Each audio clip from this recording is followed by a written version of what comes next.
Spring festival के इनेकाद का बुनियादी मकसद नौजवानों को सेहतमंद और ग़िज़ाइयत से भरपूर खुराक के सिलसिले में आगाही और उससे मुतल्लिक़ा तमाम अवामिल की जानकारी फराहम करना है। जोया न्यूज़ प्लस रजिस्टर्ड के बुरेवाला से नुमाइंदे मोहम्मद आसिफ की रिपोर्ट के मुताबिक बुरेवाला में स्प्रिंग फेस्टिवल एहतमाम किया गया। ख़यालात का इज़हार यूनिवर्सिटी एग्रीकल्चर फैसलाबाद के बुरेवाला में कायम सब कैंपस के प्रिंसिपल प्रोफेसर साजिद महमूद नदीम ने फूड फेस्टिवल से ख़ताब करते हुए किया। नुमाया कारकर्दगी का मुजाहरा करने वाले शुरका को याकूब ज्वेलर्स की जानिब से इनामात भी दिए गए। याकूब ज्वेलर्स के चीफ एग्जीक्यूटिव शहजाद मुस्तफ़ा चौहान का कहना था कि तलबा की हौसला अफजाई उनके मुस्तकबिल में बेहतरीन किरदार अदा कर सकती है। इसी सोच से याकूब ज्वेलर्स ने हमेशा हर मुस्बत सरगर्मी के फ़रोग के लिए अपना किरदार अदा किया है।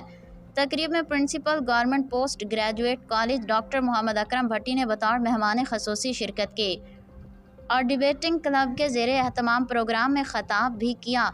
उनका कहना था कि हर तालिब अच्छा होता है जो कुछ हासिल कर ले, वो कामयाब जो ना कर सके वो कुछ सीख ज़रूर जाता है, लिहाजा कोई भी हारता नहीं। उन्होंने प्रिंसिपल साजिद महमूद नदीम और डिबेटिंग क्लब के अहदेदारों डॉक्टर रिजवान अशरफ मैडम सिद्रा का शुक्रिया अदा करते हुए गवर्नमेंट कॉलेज में मुनाकिद हो रही इंटरनेशनल कॉन्फ्रेंस की दावत दी।